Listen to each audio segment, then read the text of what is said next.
Elena Valdez se atrincheró en el desierto, dejando atrás un amor perdido y los fantasmas de la violencia. Cargaba en su vientre una nueva vida y en su alma las heridas de un odio antiguo hacia el pueblo apache. Pero en la inmensa soledad, encontró un inesperado destino al proteger a un guerrero enemigo, hallando consuelo en su honor y en la promesa de una nueva familia nacida del conflicto. Antes de continuar, que Dios te bendiga y que nunca te falte la salud, el amor y la esperanza en tu camino. Y ahora mismo cuéntanos, ¿desde dónde nos estás siguiendo? En el desierto de Sonora, la soledad es una bestia depredadora, y para Elena Valdez siempre acechaba justo al otro lado de su puerta. Pero había enemigos peores que la soledad. El sol de 1875 caía como un martillo sobre la tierra agrietada, obligando a toda criatura viviente a buscar refugio en las sombras. Toda criatura, excepto a Elena. A sus 28 años, con la curva de 6 meses de embarazo tensando la tela de su vestido, ella no tenía el lujo de descansar. Su pequeño rancho, una cabaña de adobe y un corral desvencijado, era una isla en un mar de polvo y silencio, un monumento a una vida que se había desviado de su curso. Cada mañana, el recuerdo de su esposo, Mateo, la visitaba con la primera luz. Recordaba su risa, el sonido de sus botas sobre la madera, la forma en que su mano cubría la suya mientras le enseñaba a amartillar el pesado rifle Winchester, que ahora descansaba junto a la puerta. Habían pasado 2 años desde que los apaches se lo llevaron, 2 años desde que el sonido de los disparos se había convertido en la banda sonora de sus pesadillas. Ese dolor se había agriado hasta convertirse en un odio silencioso y cauteloso. Una lección de supervivencia tan vital como encontrar agua. Ahora, su único propósito, la única razón que la impulsaba a enfrentarse a cada amanecer abrasador, se movía suavemente dentro de ella. Su hijo, la rutina era su ancla. Esa tarde, mientras revisaba las trampas para conejos que había colocado al amanecer, el calor ondulaba en el horizonte, haciendo que las lejanas montañas parecieran temblar. El aire estaba quieto, opresivo. Fue entonces cuando lo oyó. No era el chillido de un halcón, ni el arrastrarse de una serpiente. Era un sonido anómalo, un crujido de maleza seguido de un gemido ahogado, el sonido inconfundible de un hombre sufriendo. Su corazón dio un vuelco. Su mano fue instintivamente hacia el rifle. En Sonora, un sonido inesperado rara vez traía buenas noticias. Podrían ser bandidos, o desertores del ejército, o peor, podrían ser ellos. Los apaches. Avanzó con la cautela de un animal salvaje, manteniendo su cuerpo agazapado, usando las rocas y los cactus como cobertura. El sonido la guió hacia un pequeño cañón rocoso, un lugar que solía evitar, y entonces lo vio. Un hombre yacía boca abajo junto a una pared de roca, su piel cobriza, su largo cabello negro y los mocasines gastados no dejaban lugar a dudas. Era un guerrero apache. Estaba inmóvil, salvo por el leve ascenso y descenso de su espalda. Una mancha oscura se extendía por la tela de su taparrabos y empapaba la arena debajo de él. Sangre. El odio que Elena había alimentado durante 2 años subió por su garganta como la bilis. Era uno de ellos. Uno de los hombres que le habían arrebatado a Mateo, que la habían dejado sola en este infierno silencioso. La ley del desierto era simple: ocúpate de lo tuyo, o la tierra te reclamará. El rifle se sentía pesado y correcto en sus manos. Podía alejarse, dejar que el sol y las heridas hicieran su trabajo. Sería justicia, la justicia de Mateo. Levantó el cañón, la mira de hierro se alineó con la figura inmóvil. Su dedo rozó el gatillo. Pero entonces, el hombre se movió. Un espasmo de dolor recorrió su cuerpo y un gemido bajo y gutural escapó de sus labios. No era el gruñido de un demonio, ni el grito de guerra de un salvaje. Era el sonido de un ser humano en agonía, un sonido que trascendía el odio, la raza y la venganza. En ese instante, su hijo se movió dentro de ella. Una patada suave pero insistente, un recordatorio de la vida que ella llevaba, de la vida que luchaba por proteger. Bajó la mirada a su propio vientre y luego la levantó hacia el hombre moribundo. ¿Qué clase de mundo crearía para su hijo si dejaba que un hombre muriera ante sus ojos, sin importar quién fuera? La ley del desierto era una cosa, Pero la ley de una madre, la ley de la vida que pugnaba por nacer, era más fuerte. Con un suspiro que pareció arrancar el último vestigio de su antiguo yo, bajó el rifle. La decisión estaba tomada. Un acto de desafío contra su propio dolor, contra el mundo que le había enseñado a odiar. El viento comenzaba a levantarse, arrastrando arena a su alrededor. El peso de su decisión no era nada comparado con el peso muerto del hombre que ahora era su responsabilidad. ¿Cómo podría una mujer embarazada y sola llevarlo a casa antes de que llegara la noche o los buitres? Un secreto también tiene su propio peso, y el secreto de Elena pesaba tanto como un cuerpo de hombre. La tarea de llevarlo desde el cañón hasta su rancho fue una odisea silenciosa a través del infierno. El sol poniente se aferraba al horizonte, incendiando las nubes con tonos anaranjados y púrpuras que prometían tanto belleza como una violencia inminente. Con cada paso, las piedras afiladas del desierto se clavaban en las suelas gastadas de sus botas y los músculos de su espalda, y hombros ardían con un fuego que rivalizaba con el del cielo. ¿Qué estaba haciendo? La pregunta era un eco insistente en su mente. ¿Estaba traicionando la memoria de Mateo al salvar a uno de la tribu que se lo había arrebatado? Por un momento, cerca de un peñasco que parecía una calavera, la tentación de abandonar, de simplemente soltar la carga y dejar que el desierto reclamara lo que era suyo, fue abrumadora. Pero entonces, sintió el suave aleteo de vida dentro de ella, un recordatorio persistente de que ya no tomaba decisiones solo para sí misma. Con un gruñido que fue mitad plegaria y mitad maldición, se aferró de nuevo a su improvisado trineo y siguió adelante. El rancho, al aparecer en la distancia, nunca le había parecido tanto un santuario. La cabaña de adobe era su fortaleza, el único lugar en el mundo donde las reglas eran suyas. Alcanzar la puerta fue la parte más difícil. Sus piernas temblaban de un agotamiento tan profundo que sentía que podría disolverse en el polvo. Con un último y hercúleo esfuerzo, lo deslizó a través del umbral y cerró la puerta de madera maciza. El sonido del pesado cerrojo al correrse no fue un simple clic, fue el sonido de un punto final, el sello de un pacto irrevocable con el destino. Se apoyó contra la madera, con el pecho subiendo y bajando con dificultad, escuchando el latido furioso de su propio corazón. Afuera, el mundo desaparecía con la última luz. Adentro, en la penumbra de la lámpara de aceite que encendió con manos temblorosas, su nuevo y peligroso mundo apenas comenzaba. A la luz parpadeante, los objetos familiares de su hogar parecían extraños, alterados por la presencia del hombre tendido en el suelo.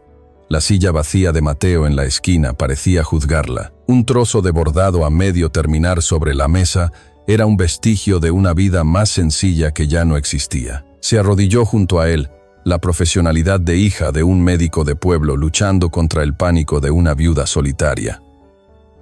Su rostro, ahora que podía verlo de cerca, era más joven de lo que había pensado. Tenía una mandíbula fuerte y pómulos altos, un rostro que, en otras circunstancias, podría haber sido considerado noble. Pero su piel estaba caliente al tacto, ardiendo con la fiebre que comenzaba a apoderarse de él. Y su herida, al principio, pensó que podría haber sido una cornada de un jabalí o una caída sobre una roca afilada. Pero cuando cortó con cuidado la piel de venado endurecida por la sangre, la verdad se reveló con una claridad brutal. La herida era un agujero pequeño y feo, de bordes oscuros y un olor acre a pólvora quemada. Una bala. No había sido un accidente en el desierto, había sido una cacería. El miedo que sintió antes se transformó en un terror helado y específico. Quienquiera que le hubiera disparado no se detendría fácilmente. Podrían estar peinando el desierto en ese mismo momento, buscando a su presa, y ella, al traerlo a su casa, se había interpuesto en el camino de los cazadores. Un torbellino de pensamientos la asaltó. Debería sacarlo de allí, dejarlo en el corral, en cualquier lugar menos dentro de las paredes de su hogar. Pero miró su rostro, relajado en la inconsciencia, vulnerable. Miró la herida, que supuraba lentamente. Dejarlo afuera ahora sería una sentencia de muerte. No, ya había tomado su decisión en el cañón. Ahora solo podía seguir adelante. Calentó agua sobre el fuego, el simple acto doméstico un ancla en la tormenta de sus emociones. Buscó entre sus escasas provisiones el ungüento de hierbas que Yedidia el trampero le había enseñado a preparar y una botella de whisky barato, bueno para desinfectar heridas y adormecer el alma. Con manos que se negaban a dejar de temblar, comenzó la tarea más difícil. Tuvo que cortar el resto de su taparrabos y su camisa de piel para exponer completamente la herida. El acto se sintió como una transgresión profunda. Era un extraño, un enemigo. La intimidad forzada de su toque la hacía sentir vulnerable y extrañamente poderosa. Mientras limpiaba la herida, él se quejó en su inconsciencia, un sonido bajo que le erizó la piel. Fue entonces, al limpiar la sangre de su pecho, cuando vio el tatuaje. No era una simple marca. Era una historia contada en tinta azul oscura, un laberinto de líneas que parecían montañas, ríos y el sol. Era el símbolo de su clan, el mapa de su identidad, un recordatorio de que él pertenecía a un mundo tan real y complejo como el suyo. De repente, mientras le pasaba un paño humedecido en agua fresca por la frente para bajar la fiebre, el cuerpo del hombre se tensó, sus párpados se agitaron y luego se abrieron lentamente. Por un segundo eterno, sus ojos se encontraron con los de ella. Eran oscuros, más oscuros que la noche del desierto, y en ellos no había súplica ni miedo, sino una inteligencia aguda y salvaje. Vio confusión, dolor y una evaluación rápida y penetrante de su entorno. Vio cómo él la registraba. A ella, la mujer blanca, la extraña. El corazón de Elena se detuvo, el aire atrapado en sus pulmones. Él la había visto. Sabía. Un instante después, una neblina de dolor veló su mirada, y sus párpados se cerraron de nuevo, hundiéndolo otra vez en las profundidades de la inconsciencia. Elena se quedó petrificada, el paño goteando sobre su mano. El silencio que siguió fue más pesado que antes, lleno de la certeza de ese reconocimiento. Ya no estaba cuidando a un cuerpo anónimo, estaba cuidando a un hombre que, si sobrevivía, recordaría su rostro. Fue en ese silencio tenso cuando un nuevo sonido rompió la quietud. Al principio, fue solo una vibración en el suelo de tierra, una sensación más que un ruido. Luego se convirtió en un retumbar sordo y rítmico, creciendo en intensidad, llevado por el viento nocturno. El galope de caballos, más de uno, acercándose con una velocidad deliberada. Su mirada saltó hacia la puerta atrancada, su santuario ahora a punto de ser asediado. El hombre de adentro era un secreto que debía guardar. El sonido de afuera amenazaba con revelarlo todo. Hemos dedicado mucho tiempo y esfuerzo para escribir esta historia. Si no te gusta, dale like. Si te gusta, suscríbete a nuestro canal. Ahora, volvamos a la historia. Hay golpes en la puerta más aterradores que el silencio. El sonido de los cascos se detuvo justo frente a su cabaña y fue seguido por un golpe seco y autoritario en la madera de su puerta. No era el toque vacilante de un viajero perdido. Era una llamada que exigía ser respondida. El pánico, frío y afilado, se apoderó de Elena. Por un instante, se quedó paralizada en medio de la habitación, su mirada saltando del hombre inconsciente en el rincón a la puerta que vibraba con la impaciencia del visitante. El tiempo se contrajo. En un torbellino de movimiento frenético, actuó por puro instinto. «No hagas ruido», le susurró al hombre, sin saber si podía oírla. «Por favor, no hagas ni un solo ruido». Arrastró una vieja piel de oso sobre él, luego un montón de mantas polvorientas, creando un bulto informe en el rincón más oscuro de la habitación. Recogió los trapos ensangrentados y los arrojó al fondo de la estufa apagada. Con la bota, esparció tierra sobre la mancha oscura que había quedado en el suelo, rezando para que la penumbra la ocultara. Cada segundo era una eternidad. El segundo golpe en la puerta fue más fuerte, impaciente. Respirando hondo, alisó su delantal, se pasó una mano por el cabello suelto y compuso su rostro en una máscara de cansada normalidad. Abrió la puerta solo una rendija, lo suficiente para ver y ser vista, manteniendo su cuerpo como una barrera. Afuera, recortado contra el sol de la mañana, estaba el capitán Ricardo Montoya. Su uniforme azul estaba impecable, un insulto a la mugre y el polvo del desierto. Su sonrisa era una línea delgada y depredadora bajo un bigote perfectamente recortado. «Capitán Montoya», dijo Elena, su voz más firme de lo que se sentía. «¡Qué sorpresa!» «Señora Valdez», respondió él, su voz suave como el aceite, pero con un filo de acero. Hizo una leve inclinación de cabeza, sus ojos oscuros recorriéndola de arriba a abajo, deteniéndose un instante de más en la curva de su vientre. Mis disculpas por la intrusión. Una patrulla de rutina. Nos aseguramos de que los colonos decentes estén a salvo. El énfasis en la palabra decentes no pasó desapercibido. Todo está tranquilo aquí, capitán. Como siempre, respondió ella, su mano aferrada al borde de la puerta. Me alegra oírlo, dijo Montoya, aunque su expresión no mostraba alegría, sino una curiosidad calculadora. Dio un paso adelante, obligándola a retroceder o a dejarlo entrar, aunque hemos estado rastreando a un perro apache, un renegado que causó problemas cerca del presidio. Las huellas se perdieron no muy lejos de aquí. No habrá visto nada. Inusual, ¿verdad? Cada palabra era una prueba, cada pausa una trampa. Elena sintió un sudor frío recorrerle la espalda. Lo único inusual aquí es la falta de lluvia, capitán. Usted lo sabe bien. Montoya rió entre dientes, un sonido sin alegría. Por supuesto, aún así, el desierto es un lugar traicionero para una mujer en su condición. Su mirada volvió a posarse en su embarazo, y esta vez había una familiaridad insolente en ella que le revolvió el estómago. Quizás debería permitirme entrar y revisar el perímetro de su hogar, solo para asegurarme de que todo está en orden. Era su pretexto, el momento que ella temía. No es necesario, capitán. Mi esposo me enseñó bien a cuidar de mí misma. Además, me siento un poco indispuesta esta mañana.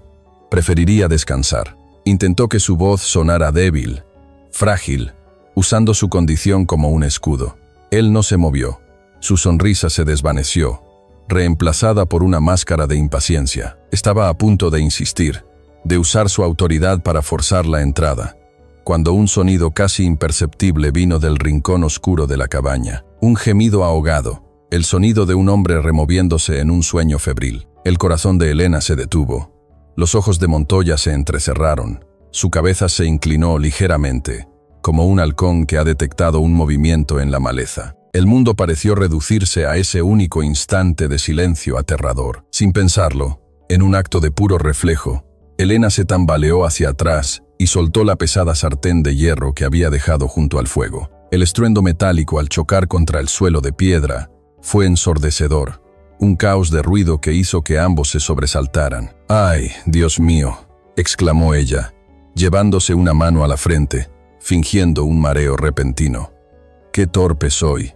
Es el calor, capitán. Disculpe». Montoya la miró fijamente, su mirada pasando de su rostro pálido a la sartén en el suelo, y luego de vuelta al rincón oscuro. Por un segundo, Elena estuvo segura de que lo había descubierto todo, pero su actuación, combinada con el ruido repentino, pareció confundirlo lo suficiente. Su sospecha luchó contra la explicación plausible de una mujer embarazada y torpe. Con una mueca de disgusto, finalmente retrocedió un paso.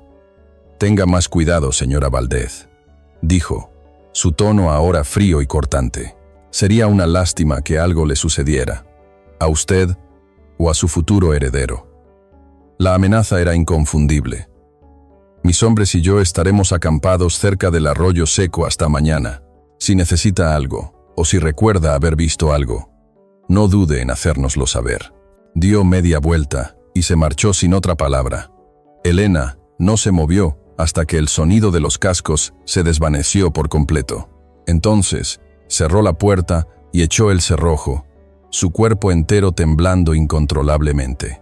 Se apoyó contra la madera, cerrando los ojos, el olor a sudor y miedo llenando sus pulmones. Cuando finalmente se atrevió a mirar, vio que el montón de mantas se movía.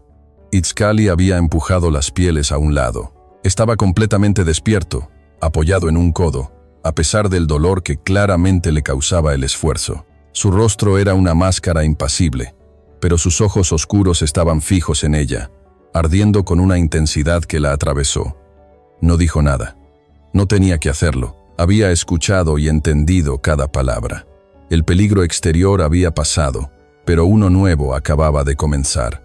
Ahora, ella no era solo su salvadora, era su cómplice. El silencio puede ser un santuario, pero ahora, el silencio en la cabaña era una pregunta esperando una respuesta. Después de que el sonido de los cascos de Montoya se desvaneciera, Elena permaneció apoyada contra la puerta durante un largo rato, sintiendo cómo la fuerza abandonaba sus miembros. El peligro inmediato había pasado, pero había dejado un eco, una tensión que vibraba en el aire estancado de la habitación. Lentamente se giró. Itzcali no se había movido de su posición, todavía apoyado en un codo, observándola. La gratitud era evidente en su mirada, pero también había algo más, una evaluación profunda, el análisis de un guerrero que acababa de presenciar la valentía de un aliado inesperado. Durante horas, un silencio denso se instaló entre ellos, roto solo por el crepitar de la leña que Elena añadió al fuego y el sonido de sus propios movimientos mientras preparaba un caldo de conejo. Él la seguía con la mirada, cada uno de sus gestos medido, como si estuviera memorizando los detalles de su improbable salvadora. Cuando el caldo estuvo listo, ella se lo llevó en un cuenco de barro. No dijo nada. Simplemente se lo ofreció. Él intentó incorporarse para tomarlo, pero un espasmo de dolor contrajo su rostro y se hundió de nuevo en las pieles. La herida y la fiebre que la acompañaba todavía lo tenían prisionero. Sin decir palabra, Elena se arrodilló a su lado. Mojó la punta de un paño limpio en el caldo y se lo acercó a los labios. Él vaciló, la humillación de ser alimentado como un niño, luchando contra la necesidad de su cuerpo. Pero al final, abrió la boca y aceptó el alimento. El acto fue extrañamente solemne, un ritual de confianza forjado en el peligro compartido. Cuando terminó, ella limpió suavemente sus labios. Fue entonces cuando él rompió el silencio. «Gracias», dijo. La palabra salió de su garganta como una piedra áspera, en un español entrecortado, acentuado por su lengua nativa. Elena se sobresaltó, no tanto por las palabras como por el sonido de su voz. Era grave y resonante, incluso en su debilidad. «Descansa», respondió ella. Su propia voz apenas un susurro. «Mi nombre», continuó él, con esfuerzo, «es Itzcali». Ella asintió, aceptando el regalo de su identidad. «Yo soy Elena». Ese intercambio, simple y directo, cambió la atmósfera por completo. Ya no eran arquetipos, un apache y una viuda. Eran Itzcali y Elena. Más tarde esa noche, mientras ella revisaba su vendaje, él la observaba atentamente. Su mirada se desvió hacia su vientre. «El niño», dijo él, más una afirmación que una pregunta. «Necesitas fuerza», señaló con la barbilla hacia la ventana, en dirección a las colinas. «Hay una raíz, ocotillo, su flor, un té, bueno para la sangre, para la madre». Elena se quedó perpleja. En medio de su propio dolor, él había notado su condición y le estaba ofreciendo conocimiento, una forma de cuidado que iba más allá de la gratitud. Era un gesto de reciprocidad, la oferta de un experto en supervivencia a otro. «Lo buscaré mañana», dijo ella, y en su voz había un nuevo matiz de respeto. Él no era solo un paciente indefenso, era un hombre con una profunda conexión con la tierra que ella apenas lograba soportar. La frágil paz les permitió hablar de la verdadera amenaza. «El hombre, de la estrella de hojalata», comenzó Elena, sin saber cómo nombrar a Montoya. Una sombra cruzó el rostro de Itzcali. «Lo conozco, mi gente lo llama el escorpión. Su picadura es traicionera. El apodo era perfecto, describía la crueldad que se escondía bajo una apariencia de autoridad. Saber que Montoya tenía una reputación tan siniestra entre los apaches solidificó su alianza. Ya no estaban solos en su juicio.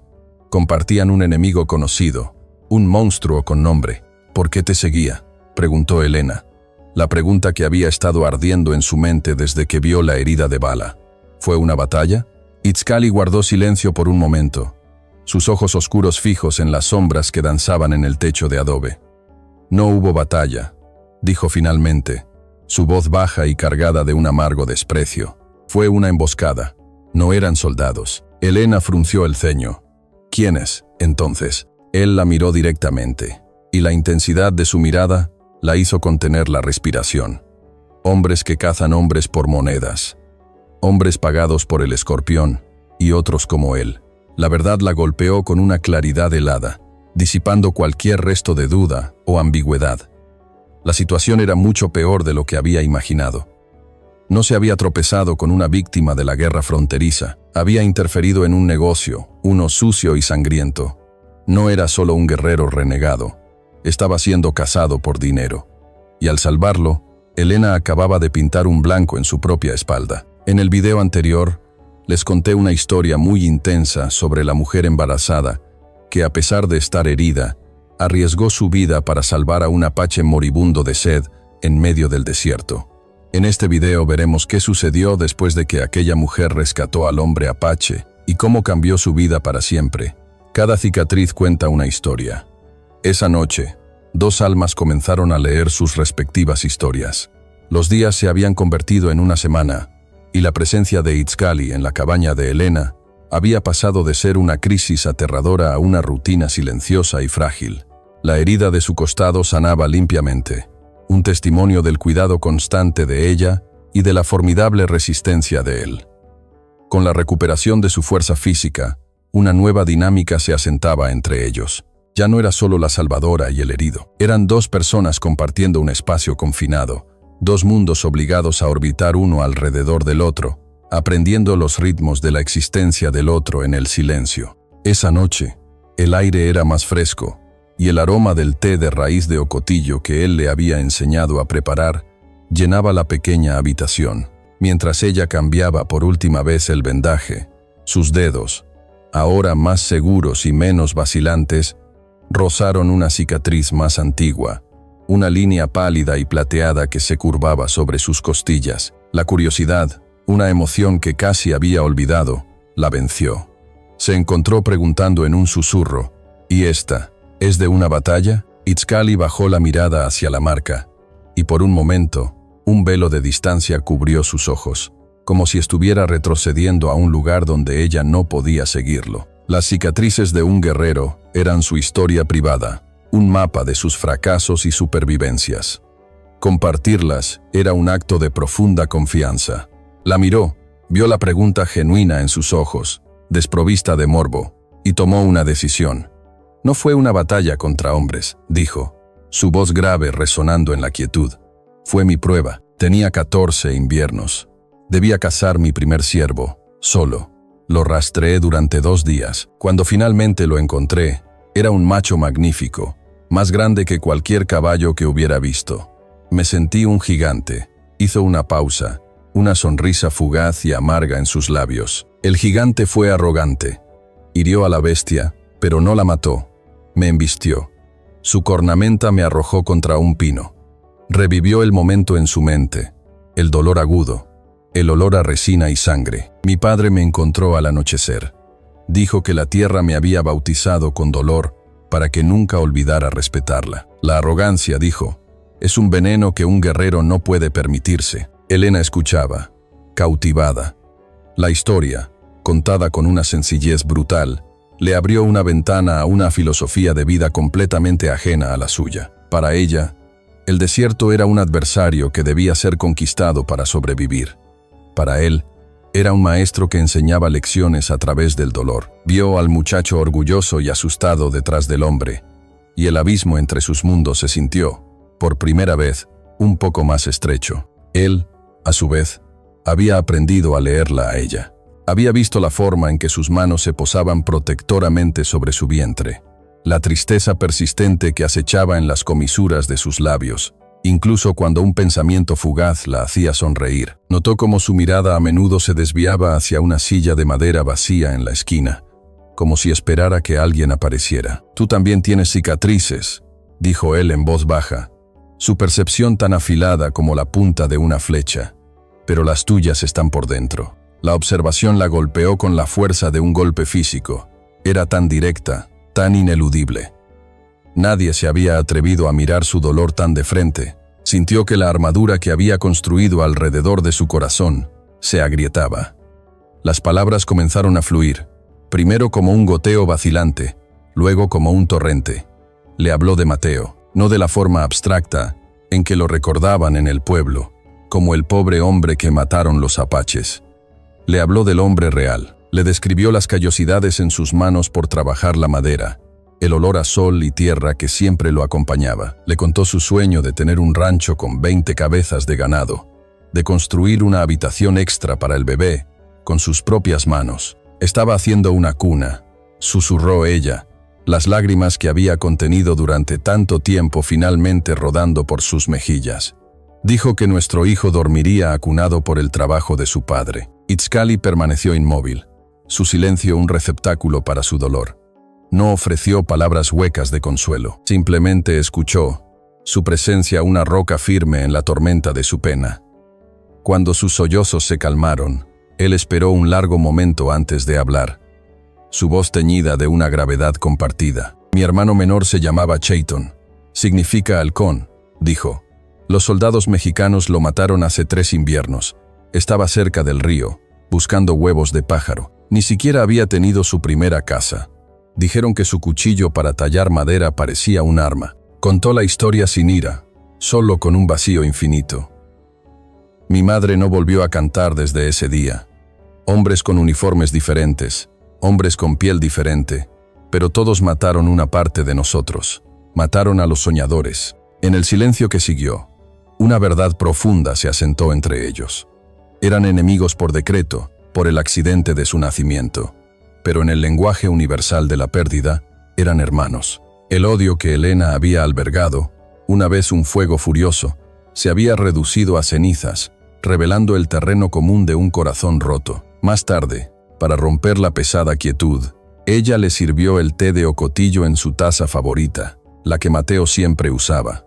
Cuando él la tomó, sus dedos rozaron los de ella. No fue un toque breve y accidental.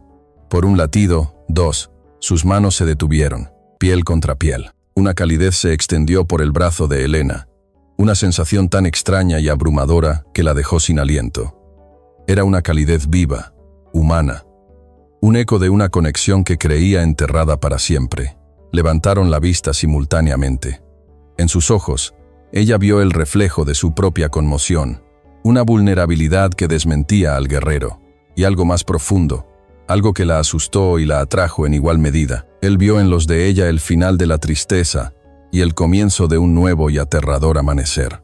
Se apartaron bruscamente, como si se hubieran quemado, el espacio entre ellos ahora cargado de electricidad. Fue Elena quien habló primero, su voz un poco ronca, aferrándose a la única pregunta que podía anclarla a la realidad. Itzcali, ¿por qué? ¿Por qué hay una recompensa por ti? No eres un guerrero cualquiera. Lo sé. Él la miró, la intimidad del momento anterior ahora reemplazada por la gravedad de su realidad. Nuestro pueblo es como un cuerpo, explicó lentamente, eligiendo sus palabras con cuidado. Ojo de halcón, es nuestra cabeza, nuestro guía sabio, pero un cuerpo necesita un corazón para luchar, para bombear sangre y coraje a sus miembros. Hizo una pausa, y su mirada se encontró con la de ella, intensa y directa.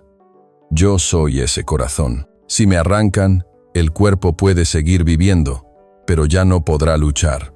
Se desangrará lentamente en las reservas que nos ofrecen. Capturarme no es solo tomar un prisionero, es robar la voluntad de mi gente para seguir siendo libres. Elena lo asimiló, la enormidad de sus palabras cayendo sobre ella. El hombre sentado frente a ella, el hombre cuya piel aún sentía el calor en sus dedos, era la encarnación de la esperanza y la resistencia de todo un pueblo. No había salvado a un hombre cualquiera. Estaba albergando el corazón de la resistencia apache en su propia casa, y el escorpión iba a volver a por él. Un refugio construido con secretos está hecho de cristal, y la primera piedra acababa de ser lanzada. La revelación de Itzcali había dejado una marca indeleble en el aire de la cabaña. Ya no era solo un hombre al que ella protegía, era el custodio de la esperanza de un pueblo. La conciencia de este hecho pesaba sobre Elena más que su propio embarazo. Cada crujido de la madera, cada aullido lejano de un coyote, la hacía sobresaltarse, imaginando la llegada inminente del escorpión. Los siguientes días transcurrieron en una tensión febril. Itzcali, consciente del peligro que su presencia representaba para ella, se esforzó en su recuperación con una determinación feroz. Pronto, ya no solo se sentaba, sino que se ponía de pie, y luego caminaba, primero con la vacilación de un recién nacido, luego con la creciente seguridad de un depredador recuperando su fuerza. A pesar de la amenaza que se cernía sobre ellos, una extraña y frágil paz se instaló en el pequeño rancho. Itzcali, incapaz de permanecer ocioso, comenzó a ayudar en pequeñas tareas. Reforzó una de las patas de la mesa que cojeaba. Afiló el cuchillo de desollar de Elena hasta que tuvo el filo de una navaja, y pasó horas observando el cielo, prediciendo el clima con una precisión que a ella le parecía milagrosa. Una tarde, mientras Elena remendaba una de sus viejas camisas, lo encontró sentado en el umbral, concentrado en un trozo de madera de mezquite. Con un pequeño cuchillo que ella le había dado, estaba tallando. Horas después, cuando el sol comenzaba a descender, le presentó su trabajo. Era un pequeño caballo, de no más de una palma de largo, pero tallado con una habilidad y un detalle exquisitos. Cada músculo, cada línea de la crin, parecía estar vivo. Para el niño, dijo simplemente, depositándolo en la mano de ella, para que aprenda a correr con el viento, antes de poder caminar. Elena tomó la figura, la madera suave y cálida en su palma. La sencillez y la profundidad del gesto la abrumaron. Era un regalo no solo para su hijo, sino para su futuro. Un futuro que Itzcali parecía dar por sentado que compartirían de alguna manera. En ese momento, sentados juntos mientras el desierto se teñía de oro y púrpura, eran casi una familia. Se atrevieron a hablar, no del peligro, sino de cosas simples. Él le describió los bosques de pinos en las montañas altas de su tierra natal. Ella le habló del mar, un vasto cuerpo de agua que él nunca había visto. Por un breve y precioso instante, el mundo exterior, con sus cazadores de recompensas y sus capitanes corruptos, dejó de existir. La ilusión se hizo añicos a la mañana siguiente. El sonido de los cascos fue diferente esta vez. No era un solo jinete, ni la patrulla de Montoya. Eran 3 hombres, cabalgando con una arrogancia deliberada, deteniéndose a una distancia amenazadora de la cabaña. Montoya estaba en el centro, flanqueado por 2 hombres de aspecto rudo y cruel, mercenarios, no soldados. El escorpión ya no llevaba su máscara de falsa cortesía, su rostro era una mueca de triunfo y desprecio. «Buenos días, viuda», gritó, su voz goteando veneno. «He vuelto para recoger lo que es mío». Itzcali ya estaba de pie junto a Elena, su cuerpo tenso como un arco a punto de disparar. Estaba desarmado, excepto por el pequeño cuchillo que ella le había dado. «No hay nada para usted aquí, capitán», respondió Elena, su voz sonando más valiente de lo que se sentía, su mano descansando sobre el rifle de Mateo que estaba apoyado en la pared. Montoya soltó una carcajada. «Oh, creo que sí. Mis hombres han estado muy ocupados. Encontraron esto cerca del arroyo». Hizo una seña, y uno de sus hombres sacó una flecha. Tenía las plumas de halcón y las marcas distintivas del clan de Itzcali. Parece que su invitado fue descuidado. Hay una recompensa muy generosa por él. Y yo soy un hombre de negocios. Su mirada se deslizó sobre Elena con una lascivia posesiva. Pero estoy dispuesto a ser magnánimo. Te ofrezco un trato. Entrégame al Apache y ven conmigo. Te prometo que seré un protector mucho más generoso que tu difunto esposo.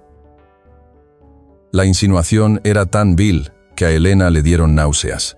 «Oh», continuó, su voz volviéndose fría como el hielo, «puedes negarte. Y entonces quemaré este miserable rancho hasta los cimientos. Contigo dentro. Tienes hasta el amanecer para decidir». Se dio la vuelta, sin esperar respuesta, y se alejó con sus hombres, dejándolos envueltos en una nube de polvo y desesperación. Cuando se fueron, la fuerza pareció abandonar a Elena. Se apoyó en la mesa, el peso de la sentencia de muerte cayendo sobre ella. «Huye, Itzcali», susurró, su voz rota. «Todavía tienes tiempo. Vete por las colinas. Tienes una oportunidad». Itzcali se acercó a ella y puso una mano sobre su hombro. Su toque era firme, tranquilizador. «Los guerreros Chiricahua no huyen», dijo, su voz tranquila pero llena de un acero inflexible, «y no abandonan a los suyos». La miró directamente a los ojos. «Tú me salvaste la vida. Esta casa es mi hogar ahora. Y nadie quema mi hogar». Vio en sus ojos no a un hombre pagando una deuda, sino a un hombre protegiendo a su familia. La desesperación de Elena comenzó a transformarse en una resolución ardiente. «Él tiene 2 hombres», dijo Itzcali, su mente de estratega ya en acción. «Pero nosotros tenemos las paredes, la oscuridad Es nuestra aliada. Atacará al amanecer, desde el frente, donde cree que somos débiles, pero lo esperaremos. Pasaron las siguientes horas en una actividad febril. Bloquearon la ventana trasera con la pesada mesa. Reforzaron la puerta con el arcón de Mateo. Elena sacó el rifle y toda la munición que tenía. Se movían juntos, en un silencio de perfecta comprensión, dos soldados preparándose para su última batalla. La noche era profunda y sin luna. El aire estaba cargado, pesado con la inminencia de la violencia. Mientras cargaba el rifle, sus manos seguras y firmes, Elena se dio cuenta de que ya no tenía miedo. Estaba aterrorizada, sí, pero el miedo paralizante había sido reemplazado por una furia fría y clara. Lucharía por su hijo, por su hogar y por el hombre que se encontraba a su lado. Fue entonces, en el silencio más profundo de la noche, cuando lo oyeron. No era el sonido de caballos. Era un sonido agudo, solitario y penetrante, que cortaba la quietud. El grito de un halcón. Pero no había halcones que cazaran de noche. Itzcali se congeló, su cabeza se levantó de golpe. Escuchó de nuevo. El grito se repitió, desde una dirección diferente. Una respuesta. Era una señal. Su gente. Estaban cerca. Una ola de alivio la inundó, pero fue seguida inmediatamente por una nueva oleada de pavor. ¿La salvación estaba cerca? ¿O quizás acababan de encontrarse atrapados entre dos fuegos que se aproximaban? Vería su gente a un guerrero amado y a su salvadora, o a un traidor y su captora. El amanecer en el desierto no solo trae la luz, trae el juicio. Y el juicio venía a caballo. En la quietud helada que precede al alba, Elena e Itzcali esperaban. Cada sombra era un enemigo potencial, cada susurro del viento un presagio. Habían hecho todo lo que podían. El rifle de Mateo estaba cargado, apoyado en el alféizar de la ventana. Un cubo de agua estaba listo para apagar cualquier conato de incendio. Itzcali, de pie junto a la puerta, sostenía el pesado atizador de la chimenea como si fuera una lanza. Su cuerpo una espiral de energía contenida, listo para desatarse. El dolor de su herida era un fuego sordo en su costado, pero la adrenalina lo había adormecido, reemplazándolo con una claridad helada. No intercambiaron palabras. Todo lo que necesitaba ser dicho ya había sido comunicado en la silenciosa preparación, en la forma en que sus miradas se encontraban y se reafirmaban en la oscuridad. La primera luz, un resplandor gris y fantasmal en el este, trajo consigo el primer movimiento. No fue un ataque frontal, sino algo más cobarde, más propio de un escorpión. Uno de los mercenarios de Montoya corrió agachado desde detrás del corral, llevando una antorcha improvisada. Su objetivo era el techo de paja seca de la cabaña. Ahora, susurró Itzcali, el mundo de Elena se redujo al cañón del rifle. Recordó las lecciones de Mateo. Respira hondo, exhala a medias, aprieta el gatillo, no tires de él. El disparo rompió el silencio del amanecer como un trueno. No apuntó al hombre, sino a la tierra a sus pies. La bala levantó una nube de polvo y fragmentos de roca. El mercenario, sorprendido, soltó la antorcha y se lanzó al suelo en busca de cobertura. El primer intento había fracasado. Inútiles, rugió la voz de Montoya desde la oscuridad. Quemen esa madriguera. El ataque se reanudó, esta vez con más ferocidad. Los otros dos hombres abrieron fuego, las balas astillando la madera del marco de la ventana, obligando a Elena a agacharse. El sonido era ensordecedor, el olor a pólvora llenaba el aire. Mientras Elena mantenía a los tiradores ocupados, Itzcali actuaba, con una velocidad sorprendente para un hombre herido. Abrió la puerta a una rendija y lanzó una piedra pesada hacia el corral, creando un ruido sordo que desvió su atención por un instante. Fue una táctica simple, pero efectiva. La confusión reinaba. Elena y él se movían como si hubieran luchado juntos toda la vida, anticipando las acciones del otro, una danza mortal de supervivencia. Montoya, enfurecido por la inesperada resistencia, perdió la paciencia. La idea de ser burlado por una mujer embarazada y un indio herido era una afrenta insoportable a su orgullo. Adentro, gritó a sus hombres. «Los quiero vivos». En la carga caótica que siguió, uno de los mercenarios logró llegar a la pared lateral y trepó al techo bajo. Con un golpe de su bota, rompió una de las vigas podridas y un trozo de adobe y paja se derrumbó hacia adentro, abriendo un boquete y llenando la habitación de polvo. Montoya no perdió la oportunidad. Se lanzó a través de la abertura, su rostro contorsionado por la rabia, sus ojos fijos en un solo objetivo: Elena. Itzcali reaccionó en un instante. Se interpuso entre ellos, usando el atizador para desviar el primer golpe del sable de Montoya. Pero el capitán era más fuerte y estaba ileso. Con un brutal empujón, apartó a Itzcali, que se tambaleó hacia atrás, su herida abierta de nuevo por el esfuerzo. Montoya sonrió, viendo a Elena acorralada contra la pared, su rifle ahora inútil a tan corta distancia. Se acabaron los juegos, viuda. Fue entonces cuando llegaron. No con el estruendo de una carga de caballería, sino con la silenciosa inevitabilidad de la marea. De repente, simplemente estaban allí, figuras altas y sombrías, emergiendo del paisaje como si la propia tierra les hubiera dado a luz. Decenas de guerreros apaches, con los rostros impasibles y los arcos tensos, formaron un círculo perfecto alrededor de la cabaña. En el centro, montado en un caballo negro como la noche, estaba Ojo de Halcón, su rostro un mapa de arrugas y autoridad ancestral. La lucha se detuvo al instante. El silencio que cayó fue más pesado y más amenazador que el estruendo de los disparos. Los mercenarios de Montoya se quedaron helados, sus armas de repente inútiles.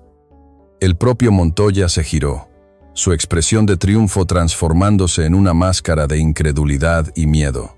Pero su instinto de supervivencia, astuto como el de una serpiente, se apoderó de él. «Gracias a Dios», gritó, tratando de que su voz sonara aliviada. «Jefe, hemos venido a rescatarla». Este traidor, señaló a Itzcali, la tenía prisionera. Estábamos tratando de liberarla. Itzcali ni siquiera lo miró. El desprecio que sentía era tan absoluto que no merecía ni una mirada. Con la sangre manando de nuevo de su costado, se enderezó y caminó lentamente, cojeando, hasta quedar frente a su jefe. Ignoró por completo a Montoya, un insulto más profundo que cualquier golpe. Entonces, comenzó a hablar en la lengua gutural y musical de los Chiricahua. Elena no entendía las palabras, pero comprendía el lenguaje universal del cuerpo y el tono. Vio la pasión en los gestos de Itzcali, el respeto reverencial con el que se dirigía a Ojo de Halcón, pero también la firmeza inquebrantable. Vio cómo su mano señalaba hacia ella, no como un objeto o un prisionero, sino como una parte de la historia que estaba contando.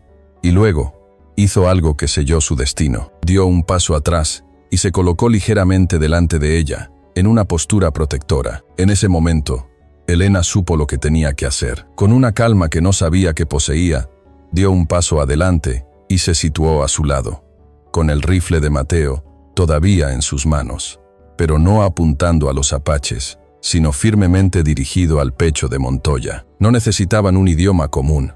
Su acción habló por ella. Eran una unidad, eran un nosotros. La expresión de Ojo de Halcón permaneció inescrutable. Pero Montoya vio la verdad. Vio que había perdido. Vio la lealtad inquebrantable entre sus dos presas. Vio el desprecio en los ojos del jefe apache. Lo había perdido todo. La recompensa, la mujer, su autoridad. Y en la mente de un hombre como él, si no podía poseer, destruiría. Con un grito de pura rabia nihilista, levantó su pistola. Todos esperaban que apuntara a Itzcali o al jefe. Pero su locura tenía un objetivo más cruel. Apuntó directamente al vientre embarazado de Elena.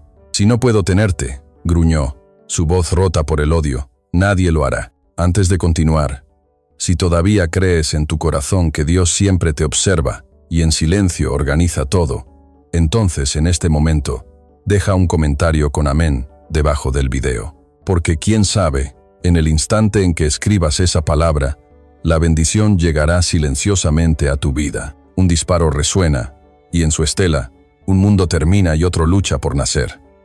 El sonido, sin embargo, no fue el estruendo de la pistola de Montoya. Antes de que su dedo completara su espasmo de odio, un silbido letal cortó el aire.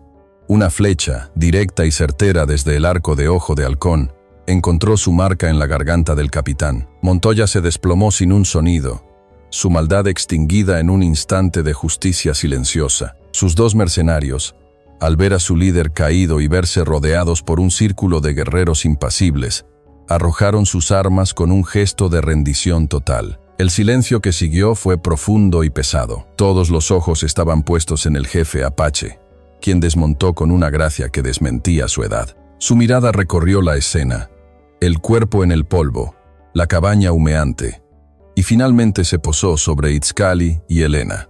«Has traído la guerra a la puerta de una extraña, Itzcali», dijo Ojo de Halcón en la lengua chiricahua, su voz grave y sin emoción. Itzcali dio un paso al frente, colocando su cuerpo ligeramente delante de Helena. «Esta mujer me salvó la vida», respondió con una firmeza respetuosa. Le contó la historia de forma concisa y directa.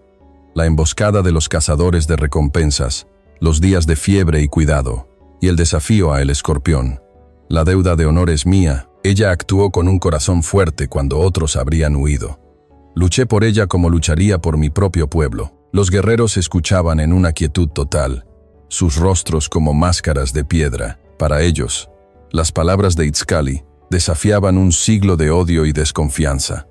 En ese momento de tensión suprema, Helena supo que las palabras no bastarían.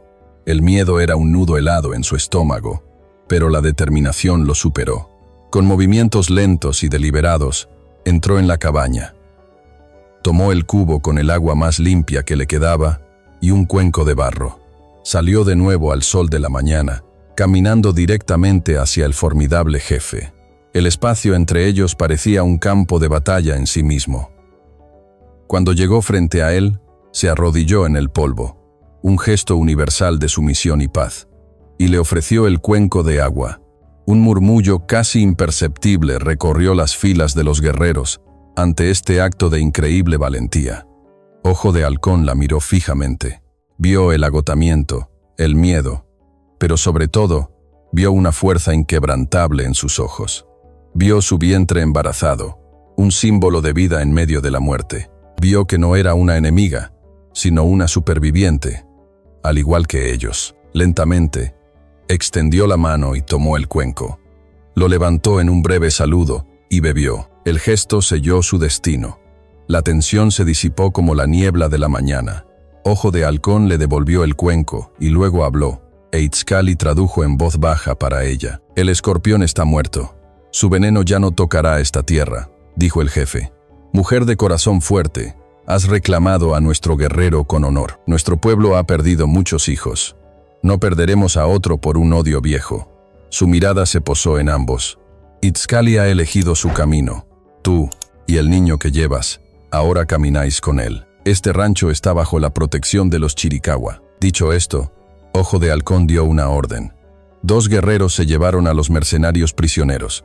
Sin más ceremonia, el jefe montó su caballo. Uno por uno, los apaches se dieron la vuelta y se desvanecieron en el paisaje, tan silenciosamente como habían aparecido. En cuestión de minutos, se fueron. Helena e Itzcali se quedaron solos en el silencio de la mañana, rodeados por los restos de la batalla. El sol, ahora más cálido, bañaba la tierra. Estaban vivos y a salvo. Habían ganado sus vidas, pero ahora tenían que aprender a vivirlas juntos. Las estaciones cambiaron, y el desierto, que una vez solo había prometido la muerte, ahora acunaba una nueva vida.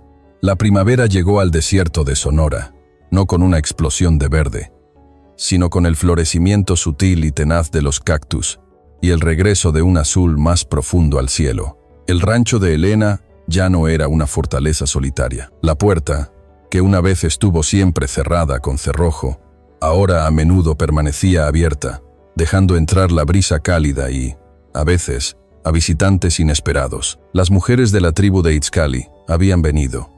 Al principio, con la cautela de ciervos, traían pequeños regalos, un cesto de raíces dulces, una piel de conejo suave como la seda. Helena, a su vez, les ofrecía café y pan recién horneado.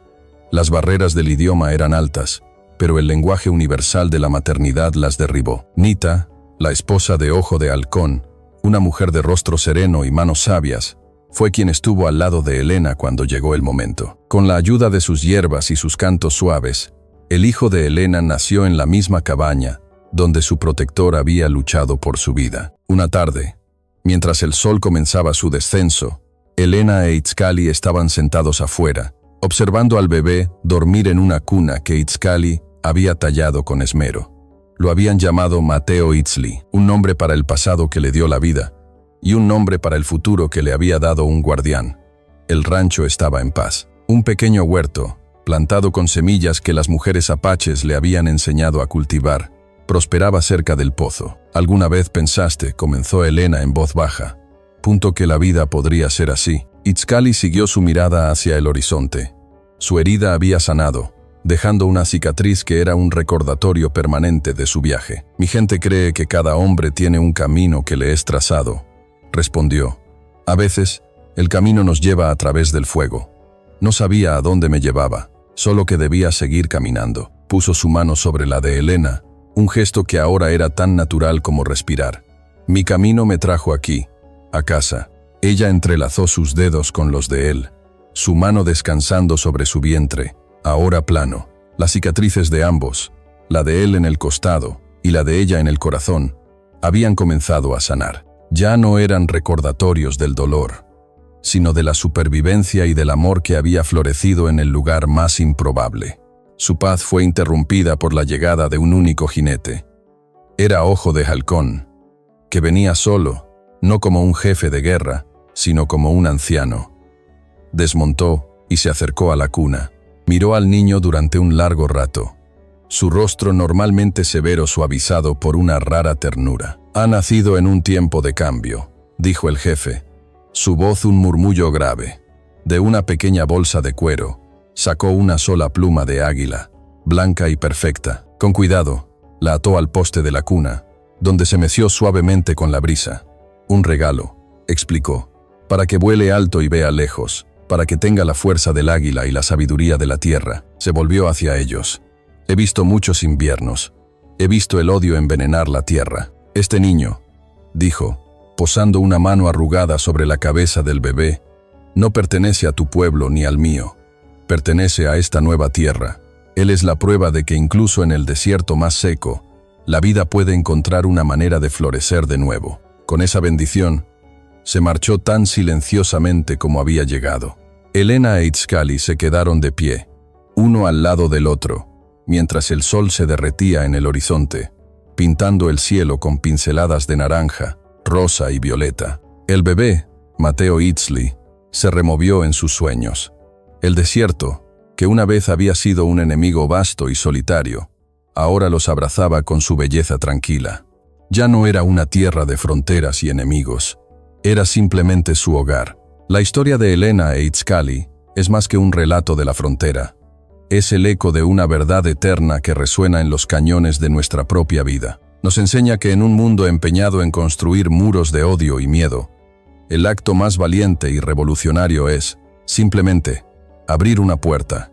La compasión de Elena no solo salvó la vida de un hombre, sino que también redimió la suya, demostrando que la verdadera fortaleza no reside en la dureza de nuestro rencor, sino en la ternura de nuestra misericordia.